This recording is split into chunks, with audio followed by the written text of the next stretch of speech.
Hello all, and welcome back to MYP Masterclass for Chemistry. Having the basis of states of matter from the previous video, we can now explore mixtures, pure substances, and separating techniques. So what is the difference between pure substances and mixtures? Pure substances are those that are either elements or compounds. They are chemically bonded and have a fixed ratio of components.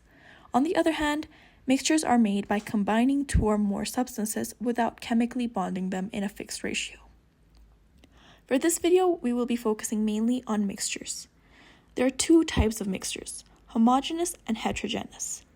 Homogeneous, as the homo in the name indicates, are mixtures that appear uniform since they have no visible boundaries or phases and form oftentimes solutions, such as salt dissolved in water, where salt is the solute and water is the solvent.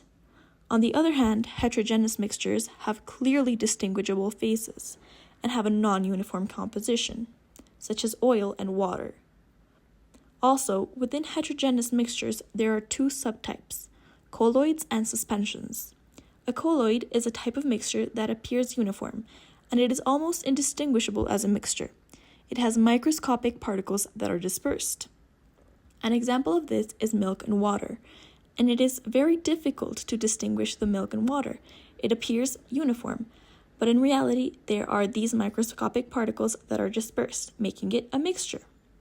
The other type of heterogeneous mixture is a suspension, which is similar to a colloid, but the particles are slightly larger and easier to see, such as sand and water. The sand residue is visible and identifies the mixture as heterogeneous. Oftentimes, scientists seek to separate these mixtures to get the individual components, and depending on the type of mixture, this can be done using various techniques. The first is called decantation, which is used to separate insoluble solids from liquids, and it is practically pouring out the liquid, leaving only the solid residue. Sometimes this process must be finished with filtration, which is another separating technique similar to this one. It uses a funnel and filter paper to separate the components, leaving the residue in the filter paper and the filtrate in a beaker below it. Next is evaporation, which works with solutions such as salt and water or copper sulfate. By heating the mixture using a Bunsen burner, you can evaporate the liquid in the mixture and be left only with the residue, although this does mean that you will lose the liquid part of the mixture.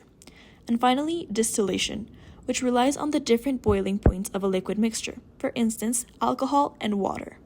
Alcohol has a much higher boiling point than water, so by heating the mixture, only the water will evaporate and move through the system to the condenser tube, where the water that flows in and out will cool it down and condense it so it can return to liquid in the beaker. This way, the water will evaporate and condense, and the alcohol will remain intact, separating the mixture. Although there are a few other separating techniques such as chromatography and recrystallization, this is all we will explore for now. Thank you!